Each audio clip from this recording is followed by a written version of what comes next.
Dios los bendiga, hermanos. Buenos días. Bueno, hermanos, hoy continuaremos con la iglesia de Sardis, que no la terminamos. Dios permita que hoy sí podamos terminarla. Vuelvo y repito, no es que yo quiera extenderme en esto, pero es necesario, aparte de lo que leemos en la Biblia, es necesario hacer comparaciones con lo que nos dicen las Escrituras, lo que nos dijeron los profetas en las Escrituras sobre estas cuestiones que vamos a tratar aquí, y que son muy importantes porque estamos en los tiempos del fin, como bien dijo nuestro pastor. Y entonces, bueno, vamos a Apocalipsis capítulo 3, versículo 2. Apocalipsis capítulo 3, versículo 2. Ahí el Señor nos dice: afirma las cosas que están por morir. Yo lo empecé un poquito antes para coger el hilo de lo que estábamos tratando. Oremos. Soberano Padre y bendito Dios que moras en el cielo, te damos gracias, Señor, por un día más aquí reunidos en tu nombre. Te damos gracias por cada hermano aquí presente, Señor. Te damos gracias por su familia en sus países. Y oramos para que hoy sea un día de gloria, un día de victoria, en el cual recibamos ese alimento espiritual que tanta falta nos hace para aumentar nuestra fe y conocer más a nuestro Señor Jesucristo y saber a quién hemos creído. Amén. Que el Señor Jesucristo nos bendiga y nos ayude a entender y comprender su palabra. Todo te lo pedimos en el nombre de Jesús. Amén. Bueno, como dice, hermano, Apocalipsis 3:2. El Señor, después que le hace los señalamientos de que tenían nombre de estar vivos, pero estaban muertos, es la primera parte donde el Señor reprende a esta iglesia, a esta congregación. Y entonces le dice también, en Apocalipsis 3:2, le dice: afirma las cosas que están para morir. ¿Qué nos quiere decir esto, hermano? Que parece que allí no todo estaba perdido completamente, que había un remanente fiel, como siempre Dios tiene un remanente fiel dentro de su pueblo, ya sea en su pueblo físico de Israel o sea en el pueblo espiritual que somos nosotros, aunque espiritualmente estamos unidos en un solo pueblo. Eso es igual, como dije la vez anterior, que si encendemos una fogata y la dejamos arder y arder y arder y no removemos las brasas, llega el momento en que la llama se apaga. Y esto parece que era lo que sucedía allí, que aquella llama se estaba apagando. Por lo tanto, tenían que ser avivadas para que volviera a surgir la llama. En aquella iglesia había algunos auténticos creyentes. No todos estaban perdidos, no todos, un remanente fiel, como digo. Tenemos Isaías, que nos habla de ese remanente fiel, que dice que si el pueblo de Dios fuera como la arena del mar, tan solo el remanente sería salvo. Entonces, aquí en esta iglesia de Sardis, de la cual estamos hablando, había un remanente fiel que el Señor no quería que se perdiera de ninguna manera. Entonces, bueno, habían algunos auténticos creyentes, pero estos auténticos creyentes, ¿qué sucedía con ellos?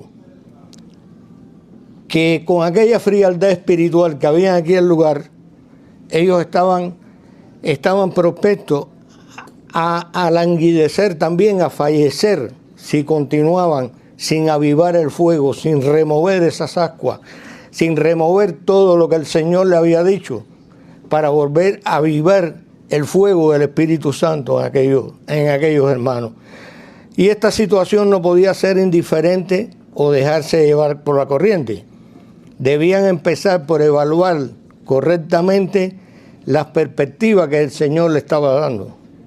O sea, el Señor nos da la palabra.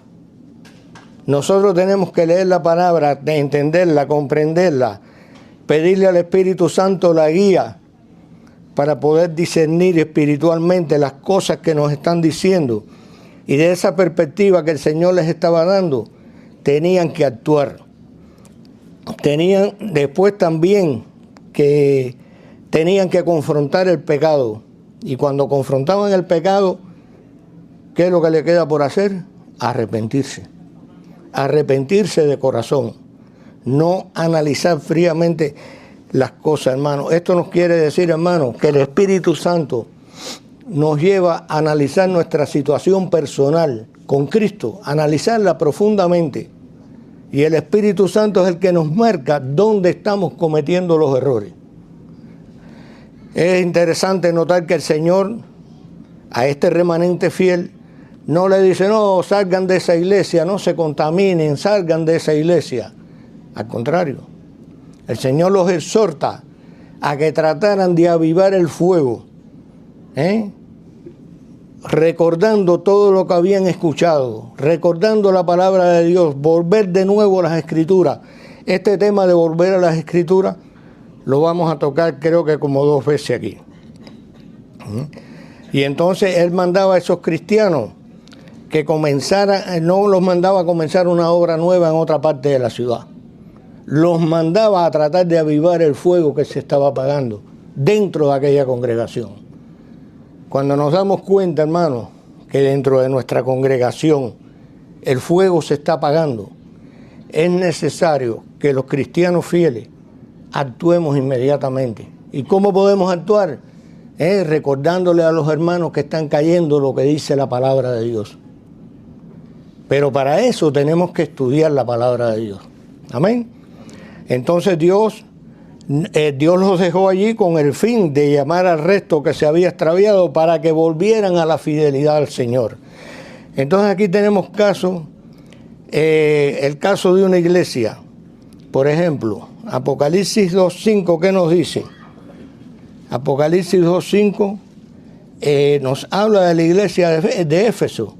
¿Qué había pasado con la iglesia de Éfeso? Que habían perdido su primer amor.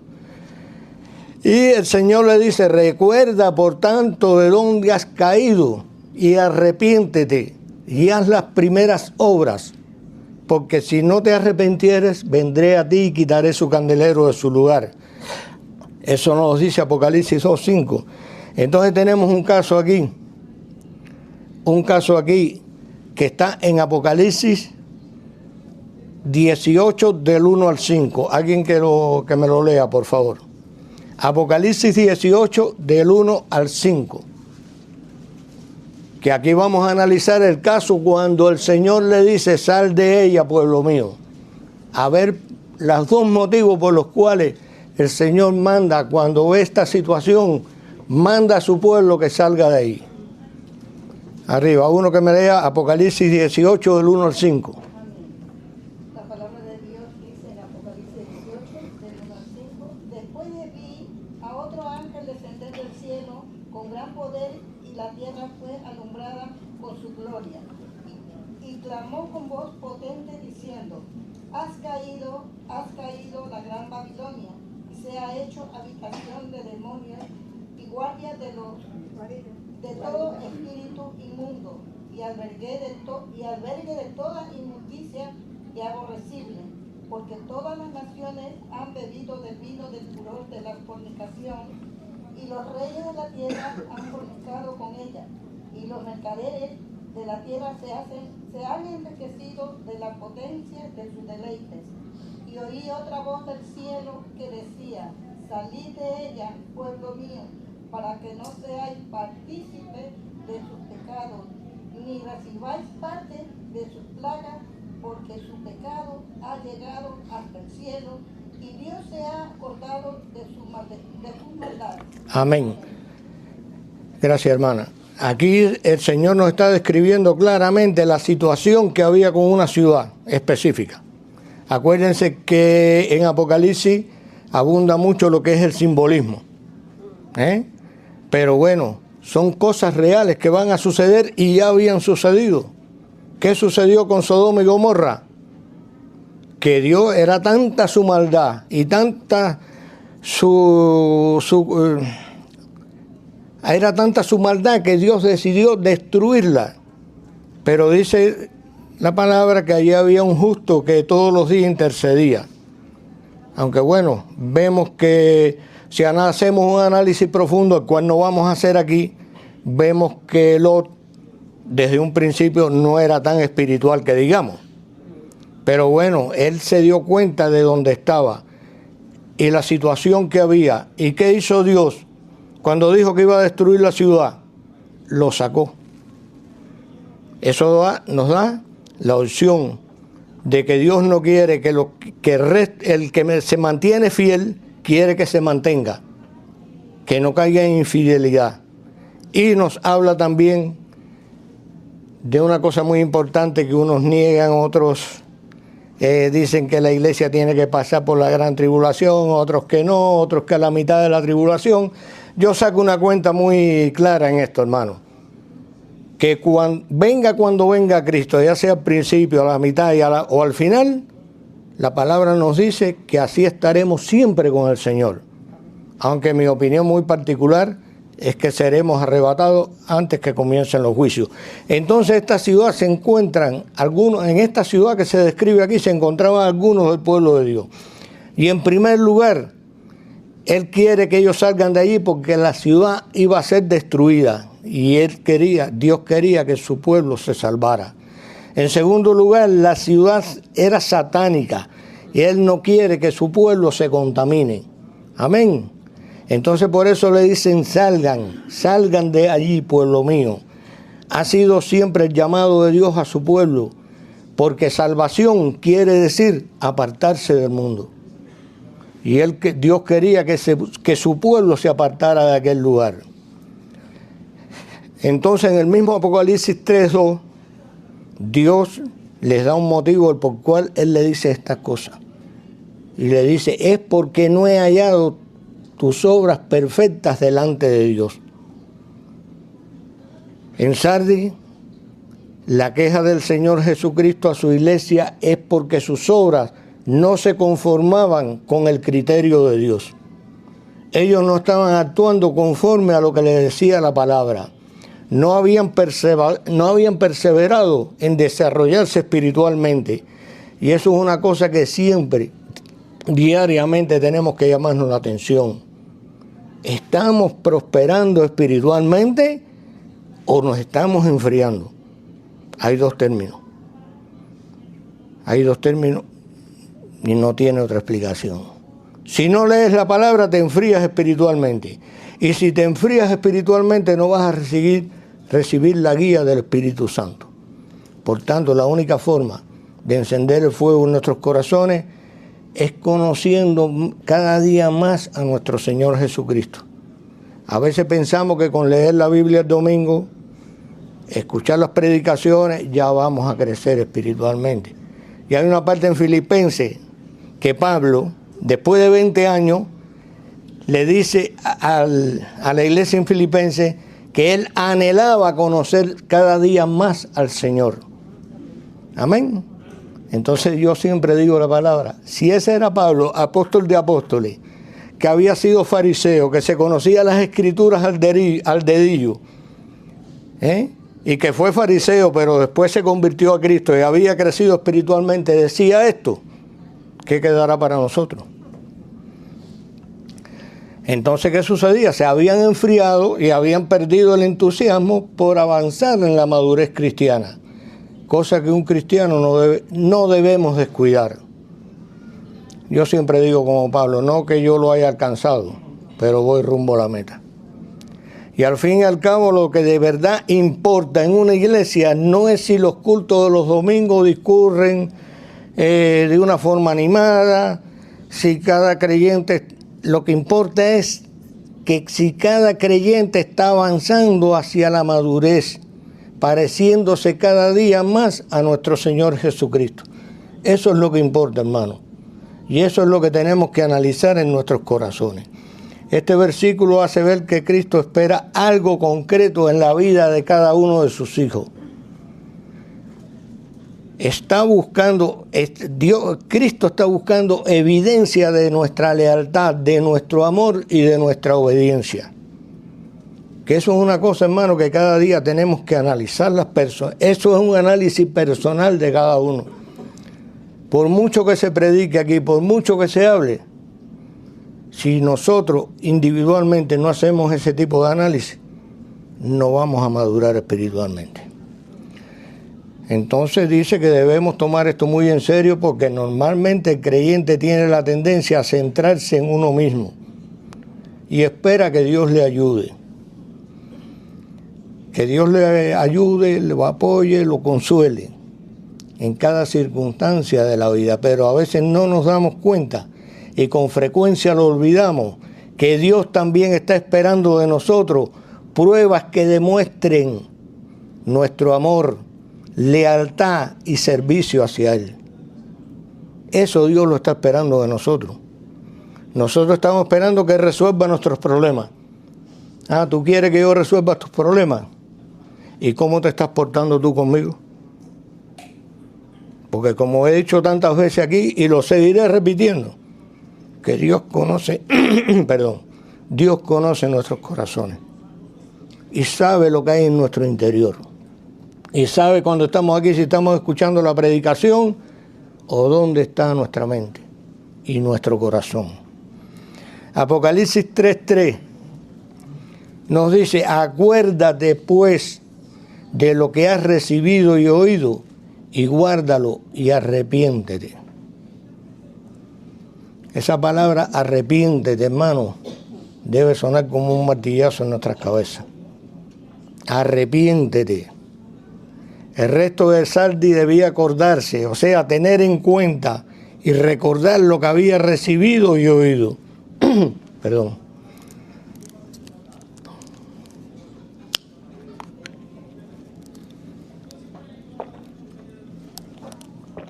O sea, tenía que tener en cuenta todas estas cosas, lo que había recibido y oído. Es decir, necesitaban volver a la palabra de Dios que habían escuchado cuando ellos se habían convertido, que lo habían llevado a su conversión. Era imprescindible que lo guardaran en sus corazones y lo practicaran en sus vidas. Como dice la propia palabra, no solamente ser oidores, sino hacedores de la palabra. Cuando somos hacedores estamos cumpliendo con lo que nuestro Señor nos dice en la palabra. Entonces, este remanente que se había ido enfriando, seguramente habían dejado de leer sus Biblias y de alimentarse con la verdad. En ese caso, la falta de una buena dieta espiritual les había llevado a estar débiles para poder hacer frente a cada situación que tuvieran.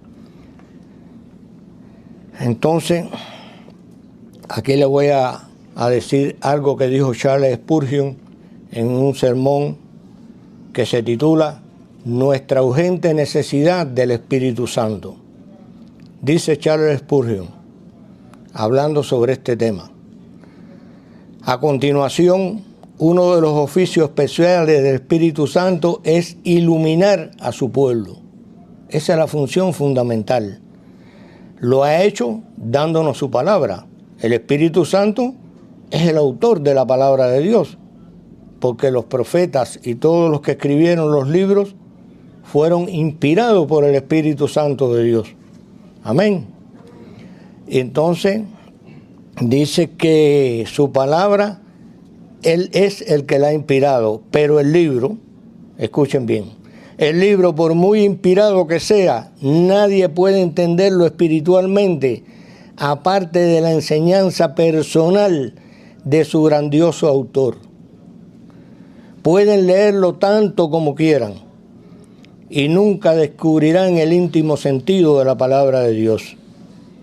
El último sentido y vital, a menos que su alma sea conducida a adentrarse en él, o sea, adentrarnos en la palabra de Dios, por el propio Espíritu Santo, que fue el que le dictó a cada uno la palabra de Dios. Hermano, es imprescindible crecer espiritualmente para poder entender la palabra de Dios. Es necesario que comencemos a nutrirnos espiritualmente y fortalecernos si queremos llevar a cabo lo que el Señor nos manda, si queremos entender lo que el Señor nos dice en su palabra. Hay muchos que dicen, ay, pero yo no entiendo lo que dice la palabra. tú oraste, tú entraste en comunión con el Espíritu Santo antes de leer la palabra de Dios? La oración es muy fundamental, hermano. No quiero decir que yo oro más que nadie. Me falta mucho tiempo de oración para ser como yo quisiera ser. Pero bueno, eso es a su tiempo. Sin duda, haber llegado a esta situación, fíjense la situación que plantean aquí, una situación de descuido espiritual. Era algo que de lo cual se tenían que arrepentir urgentemente. Y Apocalipsis 3:3 nos dice, pues si no velas, vendré sobre ti como ladrón y no sabrás a qué hora vendré sobre ti. Una vez más tenemos una llamada del Señor, ¿a qué? A velar. A velar. O sea, cuando estamos velando estamos en oración, estamos en comunión con Dios. Algo que ya hemos señalado. Ellos entenderían muy bien después de lo que había ocurrido. ¿Y qué era lo que había ocurrido? ¿Por qué tenían que velar? Por lo que había pasado en su propia historia. Recuerden al principio cuando les dije que esa ciudad de Sardis se encontraba en una colina y encima tenía grandes muros de protección. Y sin embargo, fue capturada por el rey Ciro en 549 a.C. Fue capturada. ¿Por qué motivo? Porque estaban dormidos, estaban distraídos, no estaban velando. Y después nuevamente en el 218 a.C. fue tomada nuevamente por Antíoco III. ¿Por qué motivo? Por el mismo motivo. Porque estaban dormidos, no estaban velando. Amén. Y por eso es que lo que había ocurrido en su historia tenían que tenerlo presente. Y cuando sus enemigos habían venido literalmente como ladrones en la noche, los había sorprendido. Cristo nos dice que velemos, porque Él va a venir como ladrón en la noche y no vas a saber a qué hora va a venir. El día y la hora nadie lo sabe, hermano. Y nos dice la palabra, no recuerdo ahora exactamente el versículo, que cuán dichoso el siervo, que cuando su Señor llegara por sorpresa lo encontrara haciendo así. Qué bendición que cuando el Señor llegue nos encuentre estudiando la palabra, nos encuentre orando y clamando a Él para que nuestro nombre sea inscrito en el libro de la vida. No quiere decir que después de inscrito el nombre Él lo vaya a borrar. Pero, ¿estamos seguros que nuestro nombre está inscrito en el libro de la vida? Más adelante vamos a tocar el tema. También encontramos una advertencia acerca de la venida del Señor. Vendré sobre ti. Seguramente no debamos entenderlo como la alusión a la segunda venida del Señor. Esta no es la segunda venida del Señor. Aquí el Señor le está advirtiendo que va a venir sobre ellos en juicio. Si no se arrepienten, si no cambian su forma. Y sabemos que en la iglesia de Corinto, Pablo da una advertencia que aquí se lee todos los días de la Santa Cena. Cada vez que celebramos la Santa Cena, el capítulo 1 de Corintios 11:30 se lee. Aquí voy a leer un versículo. Y nos dice, porque el que come indignamente sin discernir el cuerpo del Señor, juicio come y bebe para sí. Por lo cual hay muchos enfermos y debilitados entre vosotros, y muchos duermen. ¿Qué quiere decir? Tomar la cena indignamente, sin discernir el cuerpo del Señor. Es tomar la Santa Cena sin estar sometido al Señor. Es tomar la Santa Cena estando en pecado. Estás pisoteando la sangre de Cristo. Y dice la palabra que solo queda un hervor de fuego para aquellos que pisoteen la sangre de Cristo. Amén. Y por lo tanto tenemos aquí otras grandes faltas de esta iglesia. No estaban esperando la segunda venida de Cristo, en primer lugar. Su vida se había vuelto descuidada y no estaban mirando hacia el futuro glorioso con Cristo. Eso es una cosa muy importante que debemos mirar siempre. ¿Qué futuro nos espera con Cristo?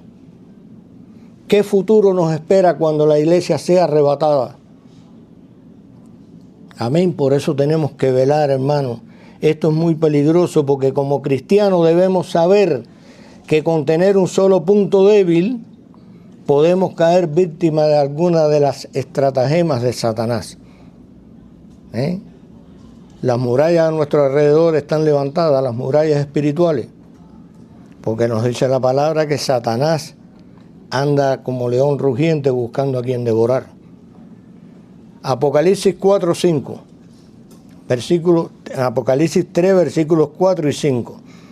Pero tienes unas pocas personas en Sardis que no han manchado sus vestiduras y andarán conmigo en vestiduras blancas porque son dignas. El que venciere será vestido de vestiduras blancas. Escuchen bien. Y no borraré su nombre del libro de la vida, y confesaré su nombre delante de mi Padre y delante de sus ángeles. Amén. Volvemos al inicio. Pero tienes unas pocas personas en Sardis que no han manchado sus vestiduras. Aunque la iglesia tenía reputación de estar viva, en realidad solo un pequeño grupo, un remanente de sus miembros, solamente lo estaban. Solamente estaban vivos, los demás estaban muertos espiritualmente. Ellos formaban, este pequeño grupo formaba parte del remanente fiel, la reserva que siempre tiene nuestro Dios. Acuérdense de Elías. Elías, cuando pensaba que era el único que daba, que dijo: Señor, a tus profetas solo han dado muerte a todos tus profetas, y solo yo he quedado y me están buscando para matarme. ¿Y cuál fue la divina respuesta? Aún tengo 7,000 que no han doblado su rodilla delante de Baal. Dios a través de los tiempos siempre tiene un remanente escogido, un remanente fiel. Entonces, este pequeño remanente de esta iglesia formaba parte del remanente fiel. Este es un concepto que una y otra vez se repite en la Biblia. Y aquí tenemos ejemplos.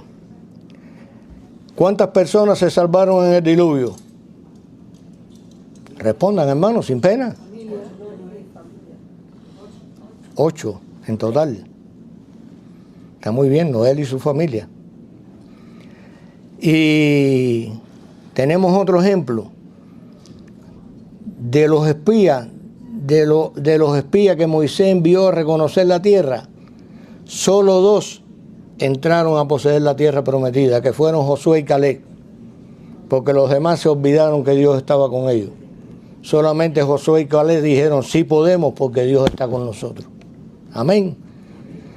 Y también de los 5,000 que comieron del milagro de la multiplicación de los peces y panes, al final de la jornada, ¿cuántos quedaron con Jesucristo? 12 solamente. Porque cuando Jesucristo le dijo: sí, ustedes me han seguido porque se llenaron la barriga, porque comieron y se saciaron, y lo estaban buscando para hacerlo rey, no lo estaban siguiendo porque querían seguir al Señor Jesucristo. Pero cuando Él les plantea la situación como era, que el que comiera de su carne tendría vida eterna, el que bebiera de su sangre no tendría sed jamás, que les puso la palabra, los discípulos dijeron: ay, Señor, dura palabra es esta. Y dice que muchos se fueron. Y Jesucristo se viró a sus discípulos y dice: ¿y ustedes qué? ¿También quieren irse? Entonces Pedro, como siempre, sobresaliente, pero aquí sí sobresalió como tenía que sobresalir, le dijo: Señor, ¿a quién iremos si solo tú tienes palabra de vida eterna? O sea, de aquellos 5,000 solamente quedaron 12. Fíjense cómo a través de la historia siempre queda un remanente. Hermano, ore a Dios para que usted forme parte de ese remanente. Amén. Este remanente fiel eran los que no habían manchado, ya refiriéndose al remanente fiel de la iglesia de Sardis. Este remanente fiel, ¿quiénes eran? Los que no habían manchado sus vestiduras. Como dice el Señor, andaban con Él en vestiduras blancas. En el Antiguo Testamento, si alguien tocaba un muerto, la persona quedaba contaminada o manchada. Y hay muchas formas de contaminarse, hermano. Hay muchas formas de contaminarse con los muertos. Aquí estoy hablando de los muertos espirituales. Hay muchas formas de contaminarse con ellos. ¿Cómo? Escuchando todo lo que dicen y por pena no rebatiendo al hermano, hablándole suave de la palabra. Hermano, la palabra de Dios hay que hablarla tal y como es, si no, no cumple su objetivo para lo cual fue enviada. Y toda la palabra de Dios fue enviada por algo. La palabra de Dios en el Antiguo Testamento fue enviada para guiar al pueblo hacia la tierra prometida y después mantenerse fiel al Señor. Nosotros hoy en día estamos siendo guiados hacia la Jerusalén celestial. Estamos siendo preparados para la segunda venida de Cristo. Nosotros tenemos un objetivo que alcanzar. No sé si usted cada día piensa en eso. Nuestro objetivo es el cielo. Y dice que en el cielo no entrará cosa inmunda. Y aquel que no se alinea con la palabra de Dios, para Dios es inmundo. Bueno, lo dice la palabra de Jeremías, que nuestras justicias son como trapos de inmundicia delante de Dios. Entonces aquí debemos entenderlo como una figura para expresar que se habían contaminado esa iglesia, ese no el remanente fiel, la otra parte que estaban muertos, se habían contaminado con el paganismo, con su cultura, y se habían extraviado siguiendo doctrinas o prácticas que desagradaban al Señor. Hoy hacemos muchas cosas que desagradan al Señor, pero como no tenemos comunión con el Espíritu Santo, a veces ni nos enteramos. No olvidemos que es fácil contaminarse espiritualmente cuando entramos en comunión con el mundo, y esto no le agrada al Señor. Entonces dice, y andarán conmigo, o sea, ese remanente fiel, dice, andarán conmigo con vestiduras blancas porque son dignas. Las vestiduras es una cosa muy importante en la palabra de Dios. Más adelante vamos a ver algunos puntos. Menos cuarto ya. Este remanente fiel andará con el Señor, lo que sugiere comunión íntima y personal con Él. Realmente este era el problema de esta iglesia. Habían dejado de andar con el Señor. Ellos andaban según sus propias convicciones, pero no andaban con el Señor, no andaban conforme a la Escritura. Y esto es lo que nos mantiene con vida en nuestro andar diario, si andamos con el Señor. Amén. Tenemos un ejemplo en Lucas 24, del 13 al 35, no lo vamos a leer porque es muy largo, pero sí le daré una reseña de lo que nos cuenta. ¿Qué pasó? Aquí eran los dos que iban camino de Emaús. Los dos que iban en camino de Emaús después de la muerte y crucifixión de nuestro Señor Jesucristo. Pero como vemos, ellos no querían creer en la resurrección. Porque aunque las mujeres lo vieron resucitado cuando se lo dijeron a sus discípulos, ellos no creyeron. Y como ha dicho el pastor varias veces aquí, ¿qué hicieron los discípulos? Cada cual volvió a su trabajo. Y estos dos iban rumbo a Emaús. Iban turbados, iban decepcionados, porque no habían creído en la resurrección de Cristo y no habían creído a las Escrituras. Y entonces el propio Señor se les para al lado y va caminando junto con ellos y le pregunta, ¿por qué estáis tan afligidos? ¿Por qué están así? Dice, usted es el único extranjero que no se ha enterado de lo que ha sucedido. Y le empezaron a hablar de lo que habían hecho con Jesucristo. Entonces, ¿qué dice aquí? Que entonces Él les abrió las Escrituras. Él le abrió las Escrituras a ellos y le dijo, tan necios sois, que han profetizado los profetas sobre el Cristo, que tenía que sufrir, tenía que ser entregado, morir y luego resucitar. Entonces cuando Cristo empieza a caminar a su lado, es que su corazón se empieza a despertar. Hasta que al fin llegaron a comer juntos y cuando el Señor partió el pan, sus ojos fueron abiertos. Entonces ya se llenaron de gozo. ¿Pero por qué se llenaron de gozo? Porque estaban caminando con el Señor. Y se dieron cuenta de lo necio que habían sido.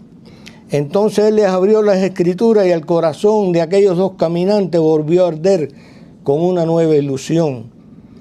Y después se sentaron a la mesa y ahí fue donde el Señor les abrió los ojos. Y aquí está el secreto de una vida cristiana victoriosa. ¿Cuál es el secreto de una vida cristiana victoriosa? La comunión con Cristo resucitado y su palabra. Hermano, todo esto ténganlo en cuenta, por favor. Luego añade, o sea, continuando con el tema, luego añade que tendrán vestiduras blancas porque son dignas. Estas vestiduras blancas sugieren la pureza y la santidad que produce la justificación de los pecados por medio de la obra de Cristo en la cruz. Como bien se dice muchas veces aquí, no hay nada que nosotros podamos hacer. Ya todo, con respecto a la salvación, todo está hecho. Cristo dijo en la cruz, consumado es. Cuando dijo consumado es que todo estaba hecho ya. Nosotros no podemos hacer nada, lo único que podemos hacer nosotros es arrepentirnos de nuestros pecados y entregarle nuestro corazón a Cristo si queremos ser salvos. Amén. Alabado sea Dios. Estas vestiduras blancas sugieren la pureza y la santidad que produce la justificación de los pecadores por medio de la obra en la cruz. Estas personas son aquellas a quienes el Cordero lavó de sus pecados con su sangre. Nuestros pecados fueron limpiados y redimidos a través de la preciosa sangre derramada en la cruz del Calvario.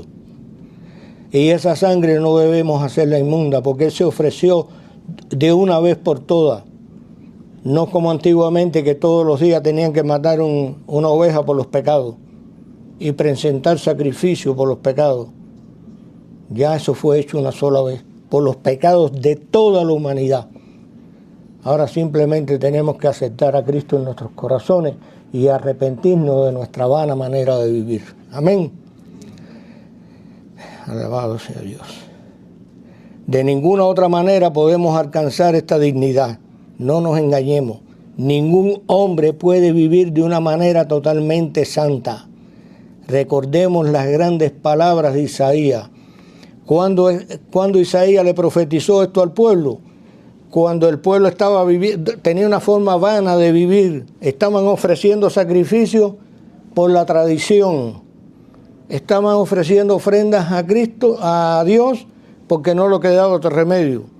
Y Dios en ningún momento dijo que quitaran esos sacrificios, pero Dios quería que esos sacrificios fueran ofrecidos con fe. Esos sacrificios marcaban la fe interna que tenían esas personas. Y como no lo hacían con fe, el Señor lo sabía y le decía, ya tus asambleas me son aborrecibles, estás pisoteando mis atrios, ya estoy cansado de tanta grosura de carnero y de tanta cosa. Y después que el Señor le pone los puntos de vista como eran, que es un poquito largo, por eso no lo... Entonces en el versículo 18, Isaías le dice, versículo 1:18, después que el Señor le señala todas estas deficiencias y todas estas cosas, ¿qué le dice el Señor a su pueblo? Venid luego, dice Jehová, y estemos a cuenta. Si vuestros pecados fueren como la grana, como la nieve serán emblanquecidos. Si fueren rojos como el carmesí, vendrán a ser como blanca lana. Entonces, el Señor le señala que, bueno, que tenían que hacer las cosas de corazón, que tenían que hacerlo todo con fe. Hoy somos salvos por la gracia, a través de nuestra fe en Jesucristo. Pero en aquellos tiempos ellos tenían que ofrecer esos sacrificios con fe, porque si no, para el Señor era vano todo lo que estaban haciendo. Por otro lado, esta pureza es necesaria para poder estar en la presencia de Dios. La necesitaremos para entrar al cielo, porque los invitados a las bodas del Cordero van vestidos de lino limpio, fino y resplandeciente, y que son las vestiduras obligadas para entrar en las bodas del Cordero. ¿Qué sucede? ¿Qué nos dice Mateo 22, del 1 al 14? Que el rey preparó todas las bodas de su hijo, lo preparó todo y empezó a invitar a las personas y las personas no querían ir. Dice que unos se fueron a probar yuntas de buey, otros se fueron a su labranza, otros pusieron otro pretexto. El caso que ellos no quisieron ir.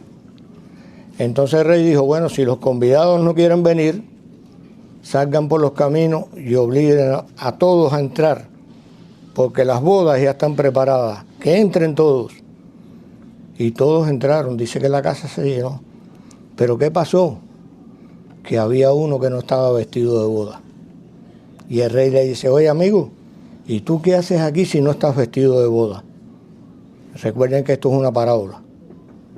Y el rey le dice, atarlo de manos y pies y echarlo fuera a las tinieblas donde está el lloro y el crujir de dientes. ¿Qué nos dice esto?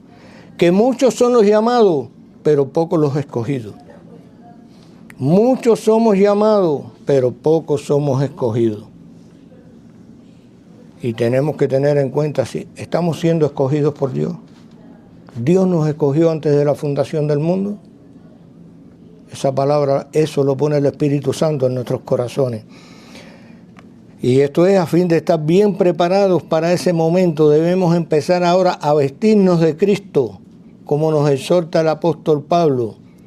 Efesios 4, 22 al 24.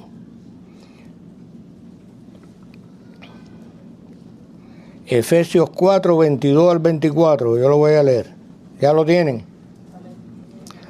En cuanto a, escuchen bien ahora, en cuanto a la pasada manera de vivir, despojados del viejo hombre que está viciado, conforme a los deseos engañosos, y renovados en el espíritu de vuestra mente, y vestidos del nuevo hombre creado según Dios, en la justicia y la santidad de la verdad. Y el que venciere será vestido de vestiduras blancas. Y el Señor sigue hablando del remanente fiel, aquellos verdaderos creyentes que estaban dentro de la iglesia en Sardis. Ahora se los describe como vencedores. Y a ellos el Señor les promete que los vestiría con vestiduras blancas. Y aquí vemos con mayor claridad lo que estábamos diciendo antes. Que estas vestiduras son dadas por el Señor y que no nosotros por nosotros mismos no las podemos conseguir. ¿Cómo la podemos conseguir? O sea, por nuestros propios méritos, no. Estas vestiduras blancas las conseguimos por los méritos de Cristo en la cruz. Amén. Y aquí las vestiduras blancas representan la victoria que el Señor da a los creyentes juntamente con Él.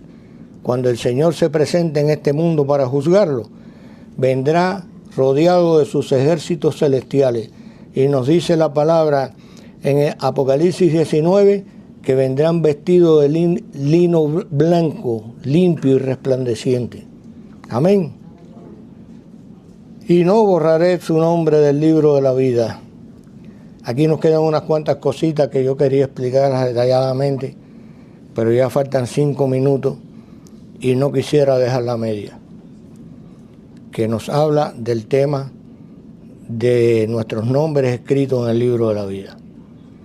Nos va a llevar un tiempo más y no quiero cortarlo a medias, quiero dárselo completo. A partir de donde dice el versículo, y no borraré su nombre del libro de la vida. Amén, hermano. Vamos a orar. Soberano Padre y bendito Dios que moras en los cielos, gracias te doy, Señor, porque tú eres bueno, porque para siempre tú reinas.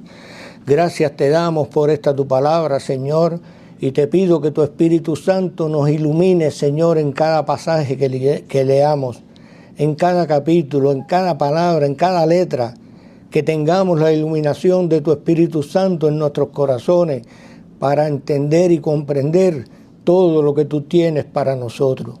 Ayúdanos, Señor, porque sin ti no somos nada. Bendice a mis hermanos en esta congregación y que esta palabra haya quedado grabada en sus corazones. Todo te lo pedimos en el nombre de Jesús. Amén.